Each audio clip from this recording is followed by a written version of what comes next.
Cultural heritage is one of the most significant aspects of identity, and that's the reason for which we really must protect it when we feel that it's in danger. And it's a great era to be in terms of digital technologies and embracing these new technologies in protecting cultural heritage and managing it better.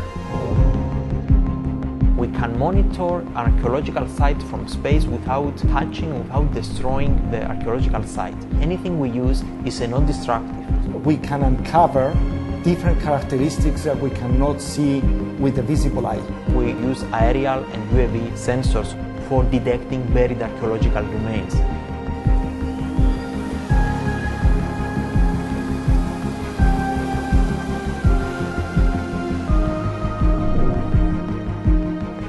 Whenever we get geometric shapes like rectangular or circular shapes, we know that there are some remains or there are some buildings of remains underneath those areas.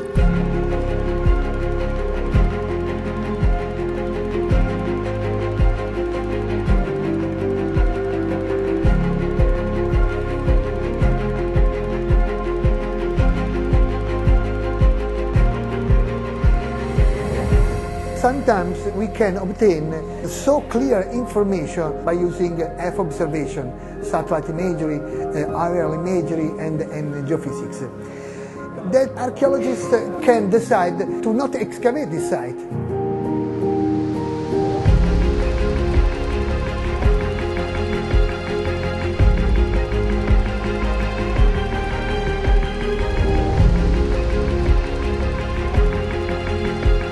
Now you have a lot of data. Now we're talking about big data. Imagine if you can use the cloud services of Copernicus. It's very easy, the processing, so you have to start thinking differently.